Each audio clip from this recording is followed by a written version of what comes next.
উজান থেকে নেমে আসা পাহাড়ি ঢল ও সিলেটে টানা বৃষ্টিপাতের কারণে আবারও বাড়ছে বিভিন্ন নদ-নদীর পানি।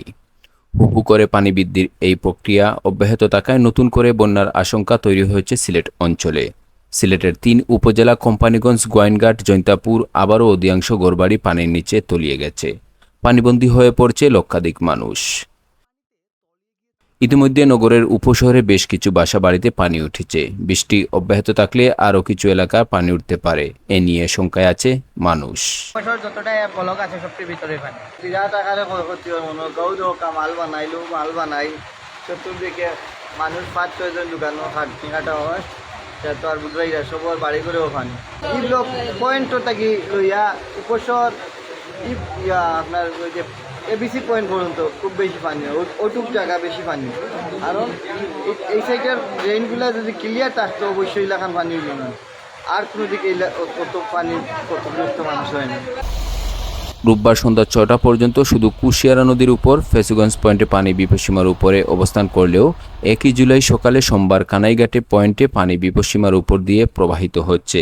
এদিকে সিলেট আবহাওয়া অফিসের সহকারী আবহাওয়াবিদ শাহ মোহাম্মদ সজীব হুসাইন জানান, সিলেট গত ২৪ ঘন্টায় বৃষ্টিপাতের পরিমাণ ছিল সন্ধ্যা ৬টা থেকে সকাল ৬টা ৩৯.৬ মিটার। শুধু সোমবার সকাল ৬টা থেকে ৯টা পর্যন্ত বৃষ্টিপাতের পরিমাণ ছিল ৬৫ মিলিমিটার। এদিকে সেরাপুঞ্জিতেও রোববার প্রচুর বৃষ্টিপাত হয়েছে। সেরাপুঞ্জিতে গত ২৪ ঘন্টায় বৃষ্টিপাতের পরিমাণ ছিল ৩১৩ মিলিমিটার।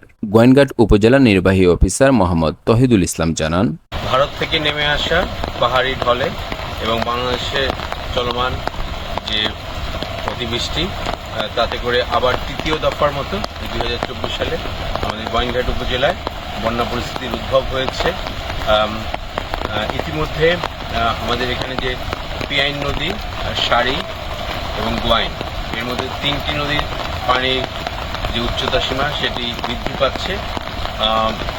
গতকাল চেরাপুঞ্জিতে ৩১৩ মিলিমিটার বৃষ্টিপাত হয়েছে এবং এর প্রভাব আজকে ব্যাপকভাবে এখানে পড়েছে।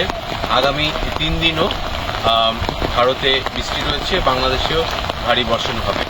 এর প্রভাবে সিলেটের গোয়াইনঘাট সহ এর ভাটিতে যে উপজেলাগুলো রয়েছে সেগুলো প্লাবিত হওয়ার সম্ভাবনা রয়েছে।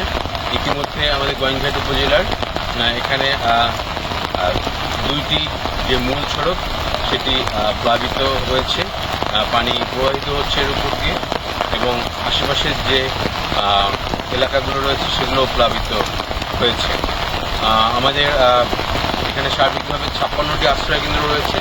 এই আশ্রয়কেন্দ্রগুলো প্রস্তুত রয়েছে এবং এখানকার যে কার্যক্রম সেগুলো ১৩টি ইউনিয়নের সমন্বয়ের জন্য নতুন করে ট্যাগ অফিসার নিয়োগ করা হয়েছে এবং তারা ইউনিয়ন পরিষদের চেয়ারম্যান এবং যারা ইউপি সদস্য এবং ভলান্টিয়ার আছে তাদেরকে সমন্বয়ে রেখে কাজ করবে। আমরা এর আগেও ২ দফা বন্যা মোকাবিলা করেছি, আমরা এবার ৩য় দফাও আমরা বন্যা মোকাবিলার জন্য সার্বিক যে কার্যক্রম সেগুলো নেওয়া হয়েছে। এদিকে সুনামগঞ্জে টানা বৃষ্টিপাত ও ভারতের মেঘালয় রাজ্যের সেরাপুঞ্জির বৃষ্টির কারণে আবারও বাড়ছে সুরমা, কুশিয়ারা, জাদুকাটা সহ নদ-নদীর পানি। সোমবার দুপুর ১২টায় সুনামগঞ্জ জেলা শহরে সুরমা নদীর পানি বিপদসীমার ১১ সেন্টিমিটার উপর দিয়ে প্রবাহিত হচ্ছিল। সেই সঙ্গে ডলের পানিতে প্লাবিত হয়েছিল নিম্নাঞ্চলের বেশ কিছু গ্রামীণ সড়ক। সড়কে পানি উঠায় জেলা সদরের সঙ্গে যোগাযোগ বিচ্ছিন্ন হয়ে পড়েছে তাহিরপুর উপজেলা। তলিয়ে গেছে পৌর শহরের উত্তর আরফিননগর, সাহেববাড়িঘাট, তেগরিয়া, বড়পাড়া নদীর পাড়সহ বেশ কয়েকটি এলাকার রাস্তাঘাট।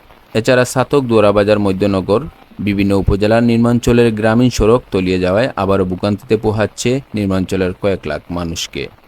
সংশ্লিষ্টরা বলছেন, আগামী ৪ দিন সিলেট ও উজানে ভারী বৃষ্টিপাত হওয়ার আশঙ্কা রয়েছে। Desk report, Sylhet two new York.